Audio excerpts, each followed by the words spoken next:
Bonjour, voulez-vous apprendre la musique et comprendre comment les notes s'assemblent pour finalement aboutir à un morceau ou à une chanson? Voulez-vous apprendre à jouer du piano sans passer par la voie traditionnelle qui consiste à aller voir un prof de piano, faire beaucoup de solfège et jouer des morceaux qui bien souvent ne nous correspondent pas? Je m'adresse aussi à tous les musiciens de tout instrument, guitare, flûte et cornemuse, pourquoi pas, car beaucoup d'entre eux jouent un peu de piano ou au moins savent se repérer sur un clavier, car un piano, c'est bien pratique, les notes sont bien rangées les unes à côté des autres dans un ordre logique et le tout étant très très visible. C'est l'occasion pour eux de s'initier un peu à cet instrument qui fournit une aide visuelle à la musique.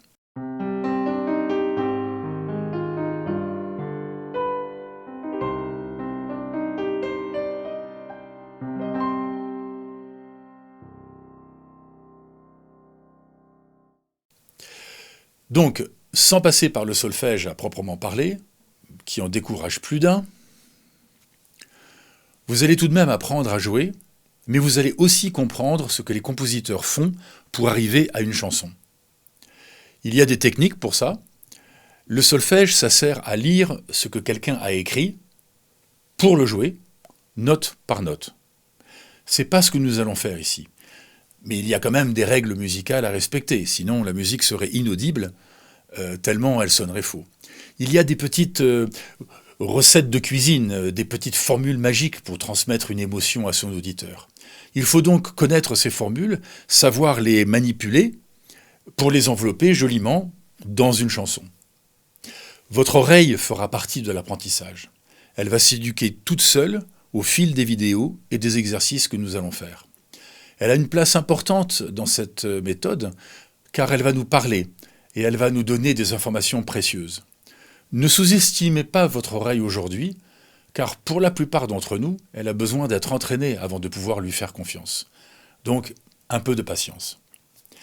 Dans un deuxième temps, plus tard, vous allez peu à peu être capable de composer vous-même des morceaux puisque vous comprendrez comment les éléments d'un morceau de musique s'assemblent. Et vous allez voir au fil du temps que la musique, finalement, c'est un peu comme un jeu de construction. Quand vous aurez compris comment les blocs s'empilent les uns avec les autres, après, la seule limite sera votre imagination et votre talent. Mais ça, vous ne savez pas encore. Bon, mais avant tout ça, il y a d'abord des choses à apprendre et à maîtriser, bien sûr. Non, vous n'êtes pas trop âgé pour débuter la musique. Il n'y a pas vraiment d'âge. Vous passerez d'une vidéo à la suivante à votre rythme. Pas de stress. Si vous mettez 3 mois pour intégrer une vidéo, et alors? La prochaine vidéo sera toujours là et vous attendra quand vous serez prêt. La précipitation et l'impatience, ça va toujours à l'encontre de la progression. De toute façon, c'est bien connu. Le cerveau a besoin de temps pour s'imprégner de ce qu'on lui amène.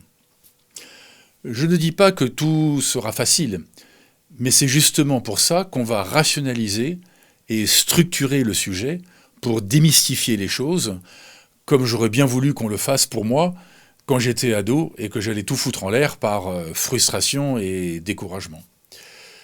Pour apprendre la musique et le piano, cette méthode n'est pas celle généralement enseignée dans les écoles de musique. Elle est parallèle et même complémentaire car elle n'enseigne pas la même chose, et son approche et son but sont différents. Cette méthode vous conviendra peut-être mieux. Moi, elle m'a permis de continuer alors que j'avais déjà tout abandonné. Je me demande parfois ce qu'aurait été ma vie sans pouvoir jouer ni créer de la musique comme je le fais presque tous les jours aujourd'hui. J'ai le sentiment que ma vie aurait été plus sombre et sans doute incomplète.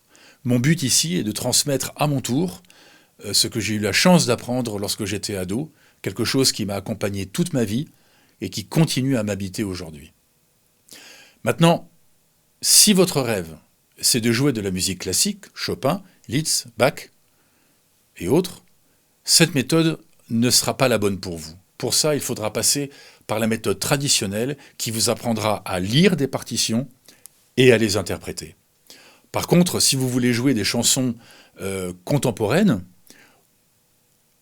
et comprendre au fur et à mesure comment on écrit un morceau, et même les enregistrer comme je le fais ici, alors cette méthode vous sera indispensable comme elle l'a été pour moi.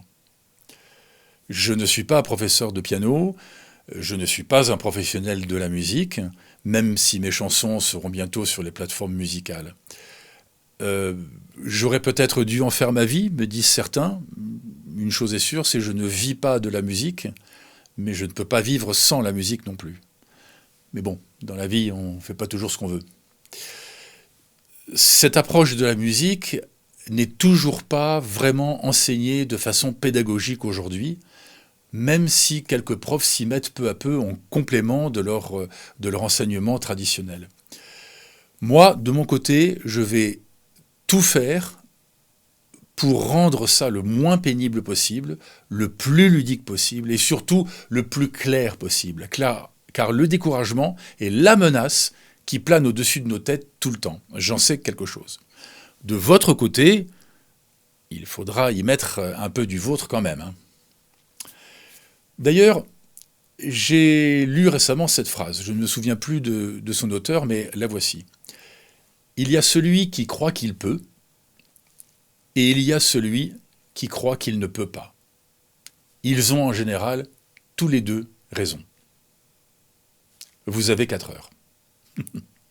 Si vous m'avez écouté jusqu'ici, je vous en remercie. Vous voyez, vous êtes déjà capable de patience. Je m'appelle Stéphane, à très bientôt j'espère, et musicalement vôtre.